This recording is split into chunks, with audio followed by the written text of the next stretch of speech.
God he the only way I made it through it. The last 6-7 months been extremely hard. Like, God the only way I was able to get through it. It was great. You know, the last 2 days ago, we all had like a big conversation in the locker room, you know, just about God and just, you know, our purpose. And I'm just thankful, you know, like, this ain't me, this number God's work. He the only one that allowed me to continue to play, continue to keep going, continue to do that. You know, it's a lot of people that's not in great situations that you know, don't have everything, but you got to lean on him. You got to count on him throughout everything, you know. History didn't just happen in Las Vegas.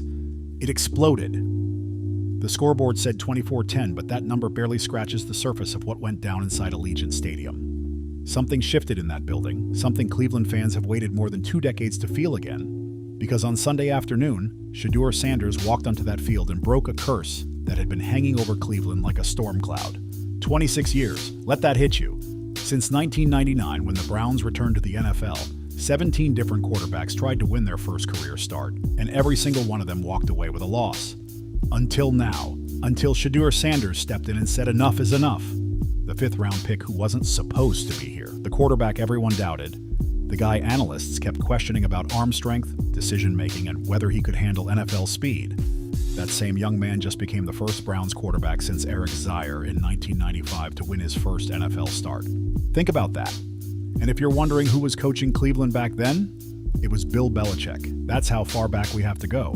And before that first start even kicked off, Shedeur dropped a line that felt like a warning shot.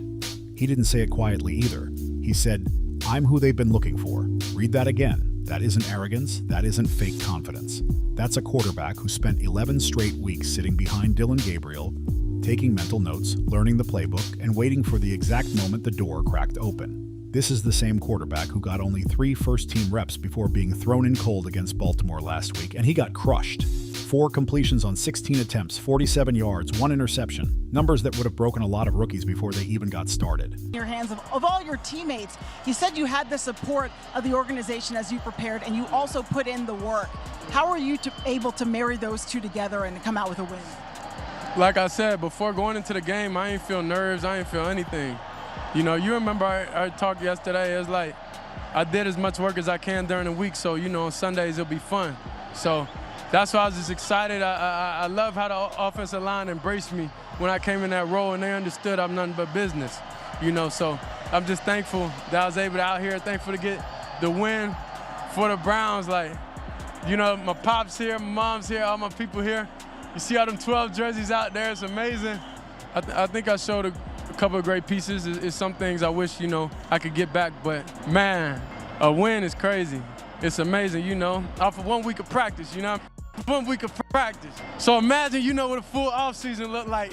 It get dangerous, but it's just a 1 week of practice. So I'm just truly thankful, you know, that everything. Most young quarterbacks would have faded after that. Most late-round guys would have been grateful to even get another snap.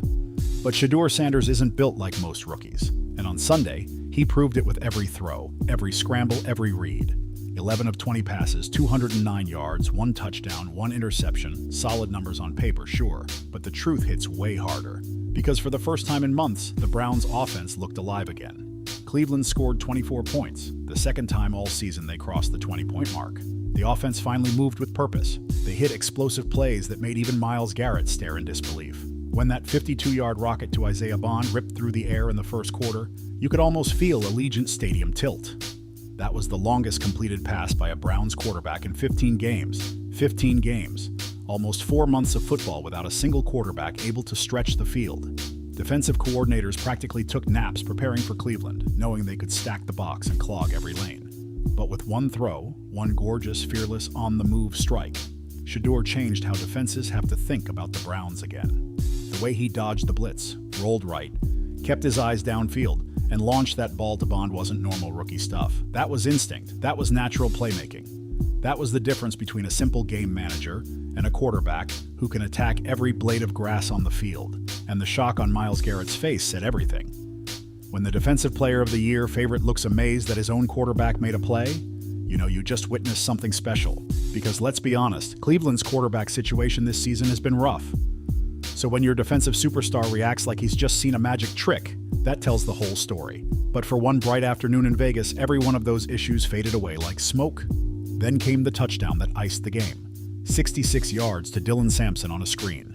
Sure, Sampson did most of the work, slicing through defenders like the turf was butter, but that's what high-functioning offenses do.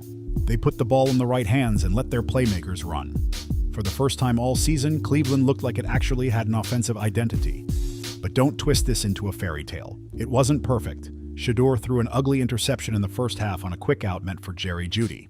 Bad read, bad ball, bad timing. The Raiders turned it into 3 points, and in a tighter game, that kind of mistake could get a rookie benched. But what separates NFL starters from guys who bounce around practice squads is how they respond. And Shedeur responded by staying locked in. No shaking, no panic, no collapse. He walked to the sideline, reset himself, and came back out attacking like nothing could break his focus. That's what winners do. Come on, bro. I'm doing a serious interview, fam. That's what's shaking over there. But seriously, though, God, the only way I was able to get through it. It was great. The last 2 days ago, we all had like a big conversation in the locker room, just about God and just, our purpose. And I'm just thankful, this ain't me, this number God's work. He the only one that allowed me to continue to play, continue to keep going, continue to do that. It's a lot of people that's not in great situations that don't have everything, but you got to lean on him. You got to count on him throughout everything, Shedeur, I watched you go around shaking the hands of your offensive linemen, shaking your hands of all your teammates. You said you had the support of the organization as you prepared, and you also put in the work. How are you able to marry those two together and come out with a win? Like I said, before going into the game, I ain't feel nerves. I ain't feel anything.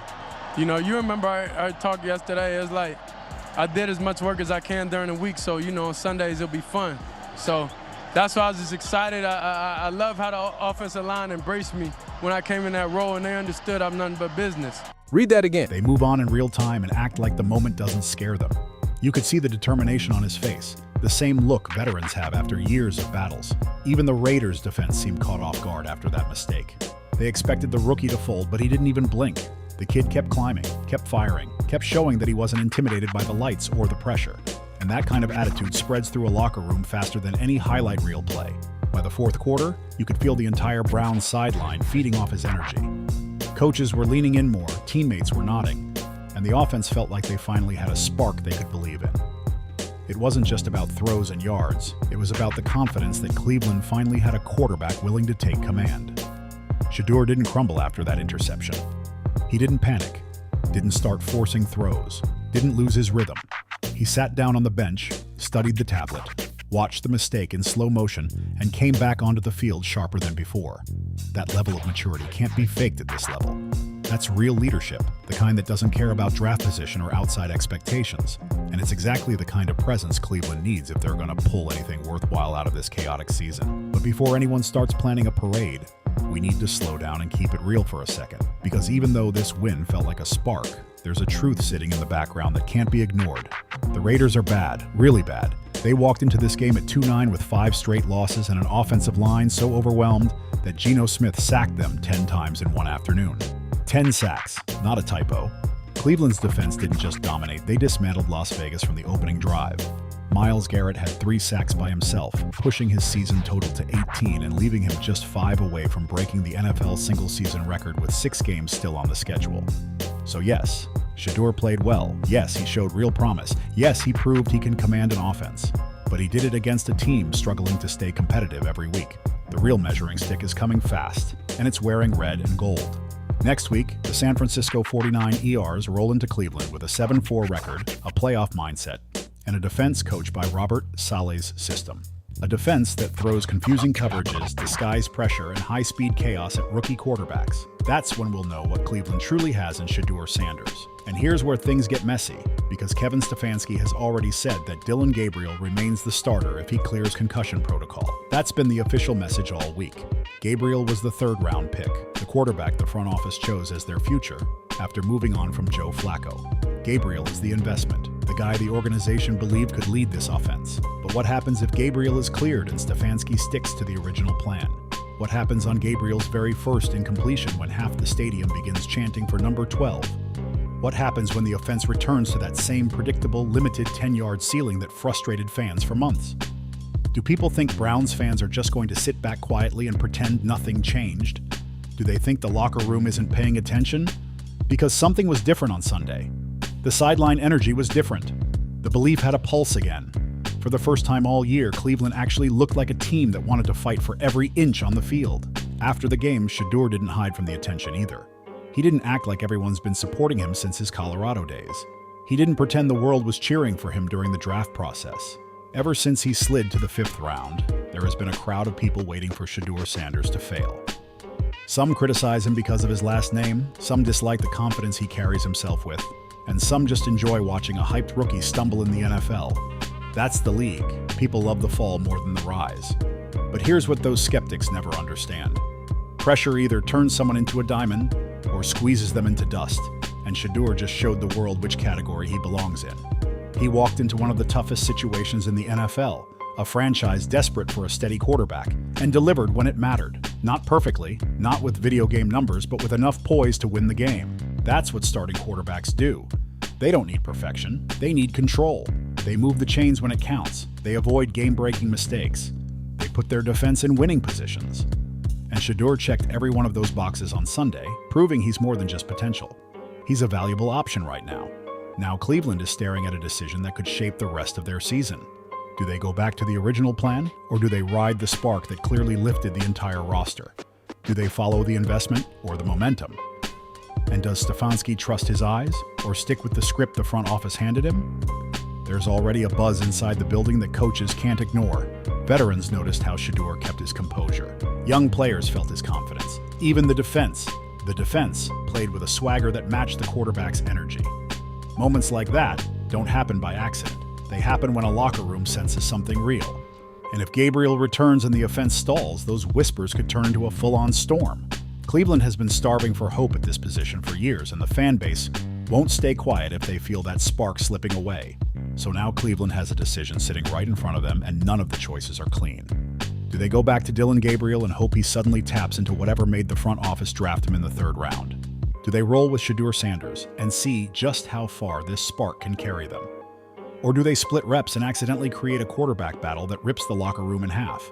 That's the fallout when you draft 2 quarterbacks in the same year without thinking through what happens next. When you draft competition, you invite chaos.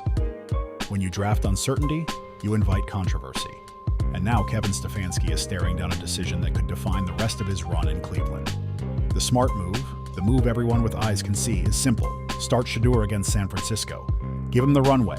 Let him succeed or fail on his own terms. Because if Stefanski pulls him after one strong performance and hands the job back to Gabriel, he'll be sending a message loud and clear.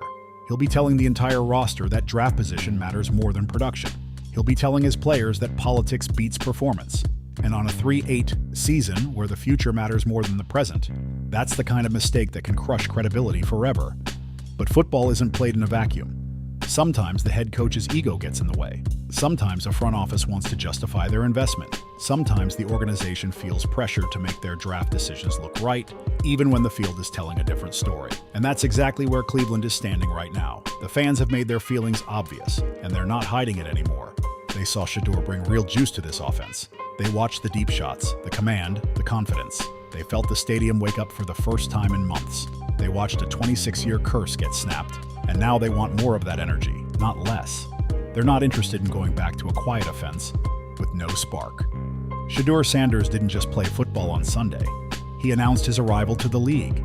He walked into Vegas with his father watching from a suite, carrying the weight of decades of frustration, the eyes of a restless fan base, and the expectations of people who doubted him since draft night. And instead of cracking under that pressure, he walked out with a win. Clean, undeniable, and historic. Whether this was the start of a new era or just a one-game eruption, we're going to find out next Sunday when the 49 ERs land in Cleveland. That's the matchup that will show everyone if this story is real or just a moment. But for one unforgettable afternoon in Las Vegas, Shedeur Sanders gave Cleveland something they haven't felt in a long time. Hope that doesn't feel forced. And maybe, just maybe, he really is the quarterback this franchise has been searching for all along. Maybe he's the one who can drag them out of this cycle and into something real. Vegas might have been the prologue, but San Francisco will be the first true chapter. So welcome to the show, Rook. Now let's find out if you can deliver the encore Cleveland's been begging for. And if you're locked in for what happens next, make sure you like, comment, share, and subscribe for the next chapter of this wild ride.